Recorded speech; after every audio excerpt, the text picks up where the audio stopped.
Hai, Assalamualaikum dan selamat datang. Pernah tak anda terfikir macam mana aplikasi yang berbeza-beza dalam telefon kita boleh bercakap antara satu sama lain?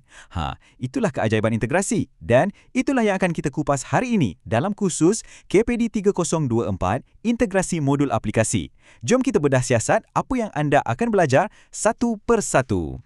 Jadi apa benda sebenarnya integrasi modul ni? Senang cerita, bayangkan macam kita pasang kereta. Kita ada enjin, ada tayar, ada steering. Semua ni kan komponen yang asing-asing. Integrasi ni lah proses kita sambungkan semua bahagian tu supaya ia boleh berfungsi sebagai satu kereta yang lengkap dan mantap. Okey, ini dia roadmap kita. Mula-mula kita tengok gambaran besar kursus ni. Lepas tu kita akan selam satu-satu dalam 4 kompetensi utama daripada fasa merancang sehinggalah siap dan simpan kod. Dan akhir sekali, yang paling penting, kita akan tengok macam mana semua kemahiran anda ni akan dinilai. Baiklah, bahagian pertama, gambaran umum. Sebelum kita terjang masuk bab-bab teknikal yang lebih dalam, jom kita faham dulu kenapa kursus ni penting dan apa sebenarnya kemahiran utama yang anda akan dapat bila dah tamat kursus ni nanti. Matlamat dia jelas. Habis je kursus ni, anda bukan setakat tahu teori tau. Anda akan betul-betul boleh buat kerja. Daripada faham apa klien nak, laksanakan integrasi itu sendiri, uji untuk pastikan tak ada masalah, sampailah ke langkah terakhir, iaitu commit atau simpan kod tu macam seorang profesional. Anda akan kuasai keseluruhan proses. Jom kita masuk kompetensi pertama, mentafsir keperluan projek. Anggap fasa ni macam fasa pelan tindakan atau blueprint. Sebelum nak bina rumah, arkitek kena ada lukisan pelan yang lengkap kan? Kat sinilah anda akan belajar untuk jadi arkitek untuk projek perisian anda. Kenapa fasa ni super penting? Sebab kat sinilah kita tentukan apa dan mengapa. Bila kita dah kenal pasti modul mana nak sambung dan apa tujuannya, barulah kerja kita nanti lebih fokus. Ia mengelakkan kita bazir masa dan yang paling penting, pastikan produk akhir tu betul-betul selesaikan masalah. Inilah tapak kejayaan sesebuah projek. Seterusnya, kompetensi 2. Kalau tadi kita jadi arkitek, sekarang kita jadi jurutera pembinaan pula. Kita akan bina asas atau tapak untuk aplikasi kita, iaitu pangkalan data. Di sinilah semua maklumat penting aplikasi akan disimpan, diakses dan diuruskan. Okey, sebelum tu, benda pertama kita kena faham betul-betul ialah beza antara data dengan maklumat. Data ni, dia mentah. Contohnya, markah ujian setiap pelajar. Ia tak bagi banyak cerita. Tapi, bila kita proses data tu, kita kira purata markah satu kelas. Yang tu kita panggil maklumat. Sesuatu yang dah ada makna dan boleh bantu kita buat keputusan. Jadi, macam mana data ni disusun? Ia ikut satu struktur yang kita panggil hierarki. Macam piramid ni lah. Kita mula dari unit yang paling kecil iaitu bit, kemudian jadi byte dan kita bina ke atas sampailah ia jadi satu pangkalan data yang lengkap dan tersusun. Jom kita tengok contoh praktikal. Kat sini kita nampak dengan jelas macam mana bit yang sekecil 0 atau 1 tu bergabung jadi byte, lepas tu jadi satu rekod pelajar yang lengkap dan akhirnya jadi sebahagian dari satu pangkalan data yang besar. Setiap tingkat tu dibina atas tingkat yang sebelumnya. Nampak kan? Dalam mereka bentuk pangkalan data, ada 2 konsep teras yang anda kena tahu. Entity dan attribute. Senang je nak faham.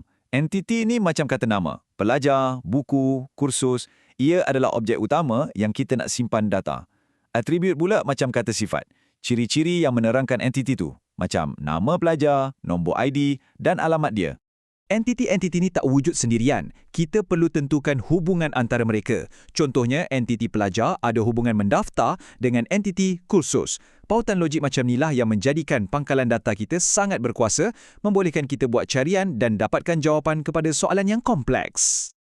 Okey, pangkalan data kita dah siap. Sekarang, masih lagi dalam Q2, kita akan masuk ke fasa pembinaan rangka kerja. Maksudnya, kita akan mula menulis kod sebenar yang akan menghubungkan semua modul aplikasi kita kepada pangkalan data yang kita dah bina tadi. Kat sinilah masanya untuk anda kotorkan tangan dan mula mengekod. Anda akan belajar macam mana nak gabungkan bahasa pengaturcaraan yang berbeza. Contohnya, macam mana nak letak skrip PHP kat dalam halaman HTML.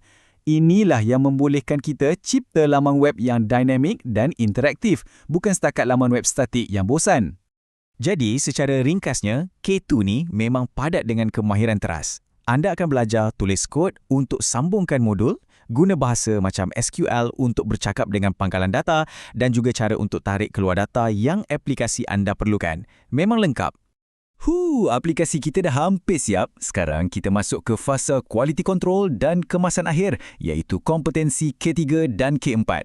Kita kena pastikan ia berfungsi dengan sempurna tanpa sebarang masalah dan kemudian simpan hasil kerja kita dengan cara yang betul dan selamat.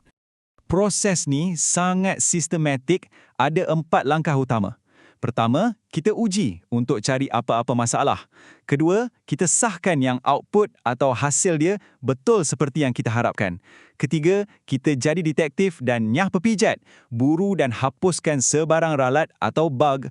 Dan akhir sekali yang sangat penting, kita commit atau simpan versi akhir kod kita. Salah satu kemahiran profesional yang paling penting anda akan belajar ialah kawalan versi atau version control. Bayangkan ia macam mesin masa untuk kod anda. Kalau anda buat silap besar, jangan panik. Anda boleh patah balik ke versi sebelumnya dengan mudah. Ia juga penting bila bekerja dalam satu pasukan. Okey, kita dah lalui keseluruhan proses dari A sampai Z. Dari merancang sampailah siap. Sekarang, jom kita tengok bahagian terakhir, pentaksiran. Macam mana semua usaha dan kemahiran anda ni akan dinilai untuk menentukan grade akhir. Perhatikan carta ni baik-baik. Pemberat yang paling besar, 70%, datang daripada penilaian berterusan. Ini bermakna kerja anda sepanjang semester, kuis, tugasan, projek, semua tu sangat-sangat penting. Hanya 30% je yang datang dari penilaian akhir.